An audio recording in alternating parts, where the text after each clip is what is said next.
issues with? We're not entirely sure, Marco, Steve, Pridey, but one thing we're trying to find out is whether we've had pretty bad weather in Milan. Yeah. It has eased off now, but there was a thunderstorm earlier, and it could just be the fact that they knew that was coming and they were waiting for it to pass. But other planes have been landing in the airport serving Milan and the surrounding areas over the last few hours. So Newcastle, I think the delay was around 2 hours 15 minutes, which is longer than the flight would take, probably, I think. So they have landed, and we believe there will still be a press conference. Like I say, it is a UEFA requirement, and when it does happen, it'll be Eddie Howe and Sandro Tonali here at the San Siro. If it had been a domestic flight they were on, Steve, they would still be in the UK. It's an international flight. I know what you meant. Yeah. Yes. Well, I just thought, because that's what I was thinking. I was just thinking, with a club with the finance, you would have thought they would get it. Should they have gone yesterday, do you think? It's obviously running it a bit fine. This morning, give yourself more time to...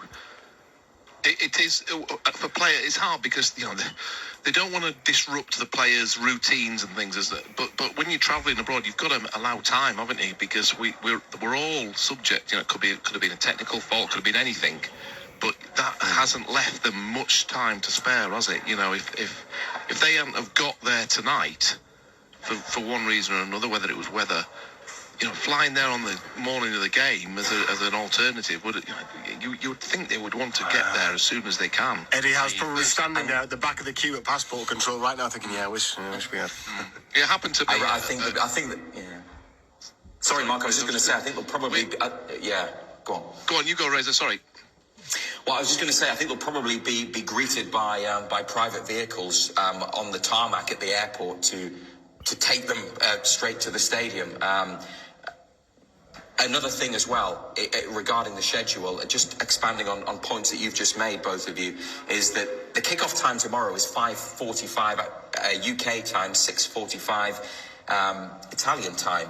So that's an early start. So they're going to have, it's less than 24 hours till the match is played, and they're due to fly back straight after. So it's an even shorter trip than it was intended to be. But it's not until we hear from Eddie Howe that we will know the reasons for the way this was planned, with the training on Tyneside this morning, the afternoon flight, and obviously coming back afterwards. That's just standard, isn't it, for football teams? They tend not to hang around. They want to get back.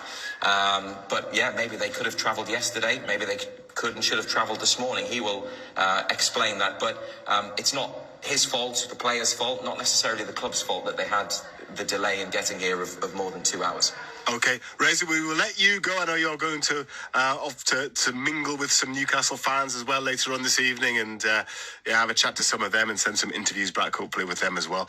So Razor's a busy man over there in Milan. You'll hear a lot more from him, of course, over the next 24, 48 hours or so. But Newcastle have landed in Milan, and there will be a media conference at some point, and you will hear tomorrow on BBC Radio Newcastle whatever Eddie Howe has to say. Let's just hear a little bit, though, about the match from the other side.